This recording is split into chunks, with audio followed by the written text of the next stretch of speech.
যখন বেশি দুঃখ হবে অন্তর বেশি ব্যথিত হবে, অন্তরে প্রচুর পরিমাণ কষ্ট হবে, কোনো প্রকার চিন্তা করা ছাড়া, কারোর সাথে আলাপ আলোচনা করা ছাড়া যাই নামাজটা বিছান, রবের দরবারে সিজদায় চলে যান। সুবহানাল্লাহ।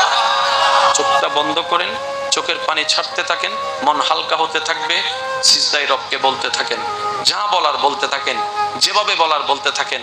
মনে রাখবেন, আপনার সেই মনের বেতার ভাষা হতে পারে আপনার রক্ত বুঝবে না, আপনার ভালোবাসার মানুষ বুঝবে না, আপনার প্রিয় মানুষ বুঝবে না, কিন্তু আপনি যেভাবেই বলেন না কেন, আপনার প্রত্যেকটা শব্দ আপনার রব্বুল আলামিন বুঝবেই বুঝবে। সুবহানাল্লাহ। আপনি যখন ওনাকে দুঃখের কথা বলবেন, উনি আপনার দুঃখটাকে হালকা করে দিবে, সেই দুঃখের খবর প্রকাশ করে আপনাকে কখনো বেইজ্জত করবে না। আর আপনি যখন সুখের খবর পেয়ে রবের দরবারে সিজদায় চলে যাবেন, তখন আল্লাহ তাআলা খুশি হয়ে আপনার সুখটাকে আরো বাড়ায় দিবে। লা ইন শাকারতুম লা আযীদান্নাকুম আয়াতের উপর আমল হয়ে যাবে। আপনি শুকরিয়া করতে থাকবেন, সুখটাকে বাড়তে থাকবেন, সুখের কথা বলতে থাকবেন, রব্বুল আলামিন দেখে দেখে আপনার সুখও বাড়ায় দিবে, শান্তিও বাড়ায় দিবে। বলেন না সুবহানাল্লাহ। যখন বেশি দুঃখ হবে অন্তর বেশি ব্যথিত হবে, অন্তরে প্রচুর পরিমাণ কষ্ট হবে, কোনো প্রকার চিন্তা করা ছাড়া, কারোর সাথে আলাপ আলোচনা করা ছাড়া যাই নামাজটা বিছান, রবের দরবারে সিজদায় চলে যান। সুবহানাল্লাহ। চোখটা বন্ধ করেন, চোখের পানি ছাড়তে থাকেন, মন হালকা হতে থাকবে, সিজদায় রবকে বলতে থাকেন, যা বলার বলতে থাকেন, যেভাবে বলার বলতে থাকেন।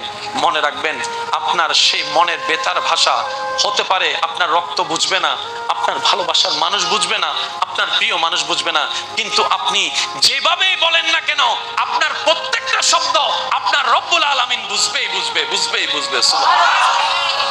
আপনি যখন ওনাকে দুঃখের কথা বলবেন, উনি আপনার দুঃখটাকে হালকা করে দিবে, সেই দুঃখের খবর প্রকাশ করে আপনাকে কখনো বেইজ্জত করবে না। আর আপনি যখন সুখের খবর পেয়ে রবের দরবারে সিজদায় চলে যাবেন, তখন আল্লাহ তাআলা খুশি হয়ে আপনার সুখটাকে আরো বাড়ায় দিবে। লা ইন শাকারতুম লা আযীদান্নাকুম আয়াতের উপর আমল হয়ে যাবে। আপনি শুকরিয়া করতে থাকবেন, সুখটাকে বাড়তে থাকবেন, সুখের কথা বলতে থাকবেন, রব্বুল আলামিন দেখে দেখে আপনার সুখও বাড়ায় দিবে, শান্তিও বাড়ায় দিবে। বলেন না সুবহানাল্লাহ। যখন বেশি দুঃখ হবে অন্তর বেশি ব্যথিত হবে, অন্তরে প্রচুর পরিমাণ কষ্ট হবে, কোনো প্রকার চিন্তা করা ছাড়া, কারোর সাথে আলাপ আলোচনা করা ছাড়া যাই নামাজটা বিছান, রবের দরবারে সিজদায় চলে যান। সুবহানাল্লাহ। চোখটা বন্ধ করেন, চোখের পানি ছাড়তে থাকেন, মন হালকা হতে থাকবে, সিজদায় রবকে বলতে থাকেন, যা বলার বলতে থাকেন, যেভাবে বলার বলতে থাকেন। মনে রাখবেন, আপনার সেই মনের বেতার ভাষা হতে পারে আপনার রক্ত বুঝবে না, আপনার ভালোবাসার মানুষ বুঝবে না, আপনার প্রিয় মানুষ বুঝবে না, কিন্তু আপনি যেভাবেই বলেন না কেন, আপনার প্রত্যেকটা শব্দ আপনার রব্বুল আলামিন বুঝবেই বুঝবে। সুবহানাল্লাহ। আপনি যখন ওনাকে দুঃখের কথা বলবেন,